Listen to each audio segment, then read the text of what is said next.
ओम नमो भगवते वासुदेवाय नमः। श्रोताओं, आपका जीवन मंगलमय हो। श्रोताओं, आज आप श्रवण करेंगे गुरुवार व्रत की कथा। बृहस्पतिवार का दिन भगवान विष्णु को समर्पित है।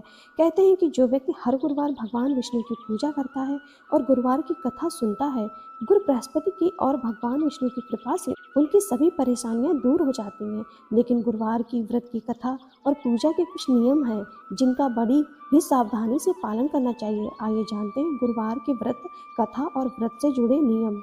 गुरुवार व्रत पूजा कथा में कई ऐसी बातें बताई गई हैं जिन्हें मनुष्य को ध्यानपूर्वक अपनाना चाहिए। कहते हैं कि जो व्यक्ति श्रद्धा भाव से गुरुवार को भगवान विष्णु की पूजा करता है और गुरुवार व्रत की कथा कहता है और सुनता है, उसकी गरीबी और कष्ट को भगवान विष्णु दूर कर देते हैं। जीवन में सुख समृद्धि के लिए गुरुवार के दिन आप भी इस गुरुवार व्रत कथा को सुने या पढ़ें। बृहस्पतिवार के दिन सूर्योदय से पहले उठें और नित्य कर्म से निवृत्त होकर पीले रंग के वस्त्र पहने। उसके बाद पूरे घर में गंगा जल छिड़कें। इसके बाद पूजा घर में श्री हरि विष्णु की मूर्ति या चित्र स्थापित करें। फिर पीले रंग के गंध पुष्प और अक्षत चढ़ाएं। इसके बाद चना, गुड़ और मुनक्का चढ़ाकर विधि विधान से पूजन विधि शुरू करें। इसके बाद मंत्रों का जाप करें। इसके बाद व्रत की कथा पढ़ें। कथा पढ़ने के बाद केले के पेड़ में जल चढ़ाएं। मंत्रोच्चार के बाद बृहस्पतिवार व्रत की कथा पढ़ें। यह इस प्रकार है कि प्राचीन समय की बात है, भारतवर्ष में एक राजा राज्य करता था। वह बड़ा प्रतापी और दानी था। वह नित्य गरीबों और ब्राह्मणों की सेवा सहायता करता था। प्रतिदिन मंदिर में भगवान दर्शन करने जाता था, लेकिन यह बात उसकी रानी को अच्छी नहीं लगती थी। वह ना ही पूजन करती थी और ना ही दान करने में उसका मन लगता था।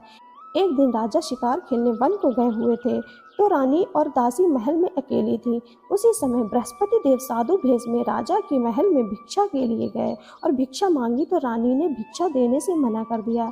रानी ने कहा कि हे साधु महाराज, मैं तो दान पुण्य से तंग आ गई हूँ।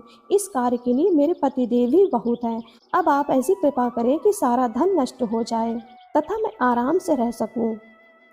साधु ने कहा, देवी तुम तो बड़ी अजीब हो। धन और संतान से कौन दुखी होता है? इसकी तो सभी कामना करते हैं।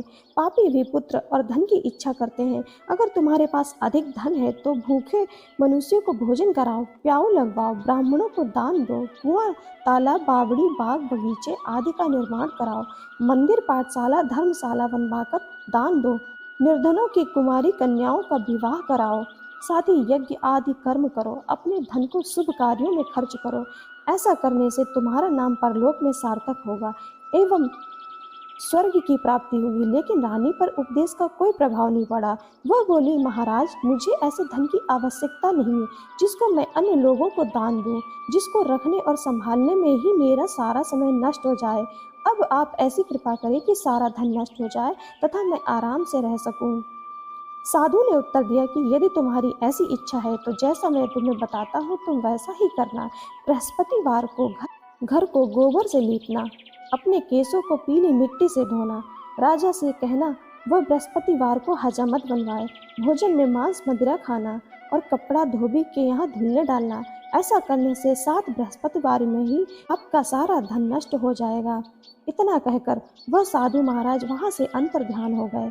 इसके बाद रानी ने वही किया जो साधु ने बताया। 3 बृहस्पतिवार ही बीते थे कि उसका समस्त धन संपत्ति नष्ट हो गया और भोजन के लिए राजा रानी तरसने लगे। तब एक दिन राजा ने रानी से कहा कि तुम यहाँ पर रहो, मैं दूसरे देश में चाकरी के लिए चला जाऊँ, क्योंकि यहाँ पर उसे सभी मनुष्य जानते हैं, इसलिए कोई कार्य नहीं कर सकता। देश चोरी परदेश भीख बराबर है। ऐसा कहकर राजा परदेश चला गया। वहाँ पर जंगल को जाता और लकड़ी काट कर लाता और शहर में बेचता। इस तरह जीवन व्यतीत करने लगा। इधर राजा के बिना रानी और दासी दुखी रहने लगी। किसी दिन भोजन मिलता और किसी दिन जल पीकर ही रह जाती। एक समय जब रानी और दासियों को 7 दिन बिना भोजन के रहना पड़ा, तो रानी ने अपनी दासी से कहा, हे दासी, पास ही के नगर में मेरी बहन रहती है, वो बड़ी धनी है, तो उसके पास जा और 5 सेर बेजर मांग कर ले आ, ताकि कुछ समय के लिए थोड़ा बहुत गुजर बसर हो जाए। दासी रानी की बहन के पास गई। उस दिन बृहस्पतिवार था। रानी की बहन उस समय बृहस्पतिवार की कथा सुन रही थी। दासी ने रानी की बहन को अपनी रानी का संदेश दिया, लेकिन रानी की बहन ने कोई उत्तर नहीं दिया। जब दासी को रानी की बहन से कोई उत्तर नहीं मिला तो वह दुखी हुई, उसे क्रोध भी आया। दासी ने वापस आकर रानी को सारी बात बता दी। सुनकर रानी ने कहा कि हे दासी, इसमें उसका कोई दोष नहीं है। जब बुरे दिन आते हैं तब कोई सहारा नहीं, अच्छे बुरे का पता विपत्ति में ही लगता है। जो ईश्वर की इच्छा होगी वही होगा, यह सब हमारे भाग्य का दोष है। ये सब कहकर रानी ने अपने भाग्य को कोसा। उधर रानी की बहन ने सोचा कि मेरी बहन की दासी आई थी, लेकिन मैं उससे नहीं बोली, इससे वह बहुत दुखी हुई होगी। कथा सुनकर और पूजन समाप्त कर अपनी बहन के घर गई और कहने लगी कि हे बहन, मैं बृहस्पतिवार का व्रत कर रही थी, तुम्हारी दासी गई, लेकिन जब तक कथा होती तब तक ना उठते हैं और ना बोलते हैं, इसलिए मैं नहीं बोली। कहो दासी, क्यों गई थी? रानी बोली, बहन, हमारे घर अनाज नहीं था। ऐसा कहते कहते रानी की आंखें भर आईं। उसने दासियों समेत 7 दिन तक भूखा रहने की बात भी अपनी बहन को बता दी। इसलिए मैंने दासी को तुम्हारे पास 5 सेर बेजर लेने के लिए भेजा था। रानी की बहन बोली, बहन देखो, बृहस्पति देव सबकी मनोकामनाएं पूर्ण करते हैं। देखो, शायद तुम्हारे घर में अनाज रखा हो। पहले तो रानी को विश्वास नहीं हुआ, परंतु बहन के आग्रह करने पर उसने दासी को अंदर भेजा। दासी घर के अंदर गई तो वहां पर उसे एक घड़ा बेजर से भरा मिला। उसे बड़ी हैरानी हुई। उसने बाहर आकर रानी को बताया। दासी रानी से कहने लगी कि हे रानी, जब हमको भोजन नहीं मिलता है तो हम व्रत ही तो करते हैं, इसलिए क्यों ना इनसे व्रत और कथा की विधि पूछ ली जाए, हम भी व्रत किया करेंगे। दासी के कहने पर रानी ने अपनी बहन से बृहस्पति व्रत के बारे में पूछा। उसकी बहन ने बताया, बृहस्पतिवार के व्रत में चने की दाल, गुड़ और मुनक्का से विष्णु भगवान को केले के वृक्ष की जड़ में पूजन करें तथा दीपक जलाएं और कथा सुने। उस दिन एक ही समय भोजन करें। भोजन में पीले खाद्य पदार्थ का सेवन करें, इससे गुरु भगवान अवश्य प्रसन्न होते हैं। अन्न पुत्र और धन वरदान देते हैं, साथ ही सभी मनोकामनाएं पूर्ण करते हैं। व्रत और पूजन की विधि बताकर रानी की बहन अपने घर लौट आई। रानी और दासी दोनों ने निश्चय किया कि बृहस्पति देव भगवान का पूजन जरूर करेंगे। 7 रोज बाद जब बृहस्पतिवार आया तो उन्होंने व्रत रखा। घुड़साल में जाकर चना और गुड़ बीन लाई और तथा उसकी दाल से केले की जड़ तथा विष्णु भगवान का पूजन किया। अब पीला भोजन कहाँ से आए? दोनों बड़ी दुखी हुई, परंतु उन्होंने व्रत किया था, इसलिए बृहस्पति देव भगवान प्रसन्न थे।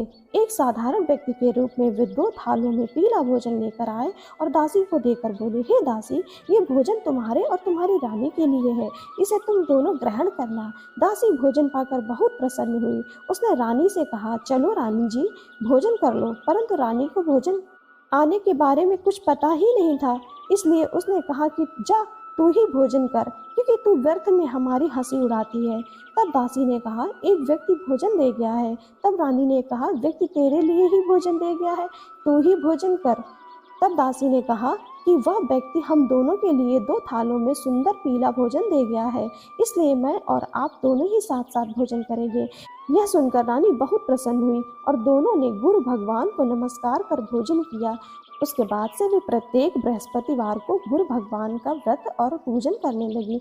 बृहस्पति भगवान की कृपा से उनके पास धन हो गया, लेकिन रानी फिर पहले की तरह आलस्य करने लगी। तब दासी बोली, देखो रानी, तुम पहले भी इस प्रकार आलस्य करती थी, तुम्हें धन के रखने में कष्ट होता था, इस कारण सभी धन नष्ट हो गया। अब गुरु भगवान की कृपा से धन मिला है तो फिर तुम्हें आलस्य होता है। बड़ी मुसीबतों के बाद हमने यह धन पाया है, इसलिए हमें दान पुण्य करना चाहिए। अब तुम भूखे मनुष्यों को भोजन कराओ, प्याऊ लगवाओ, ब्राह्मणों को दान दो, कुआं, तालाब, बावड़ी और बाग बगीचे आदि का निर्माण कराओ, मंदिर, पाठशाला और धर्मशाला बनवाकर दान दो, निर्धनों की कुमारी कन्याओं का विवाह कराओ, साथ ही यज्ञ आदि कर्म करो, अपने धन को शुभ कार्यों में खर्च करो, जिससे तुम्हारे कुल का यश बढ़े और स्वर्ग प्राप्त हो, पितृ प्रसन्न हो। दासी की बात मानकर रानी शुभ कर्म करने लगी, उसका यश फैलने लगा।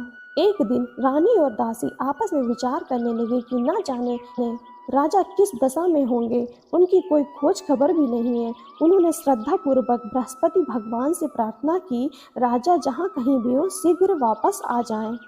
उस रात्रि को बृहस्पति देव ने राजा को स्वप्न में कहा कि हे राजा, उठ, तेरी रानी तुझको याद करती है, अपने देश लौट आ। राजा प्रातःकाल उठा और जंगल से लकड़ी काटने के लिए जंगल की ओर चल पड़ा। जंगल से गुजरते हुए विचार करने लगा कि रानी की गलती से उसे कितने दुख भोगने पड़े।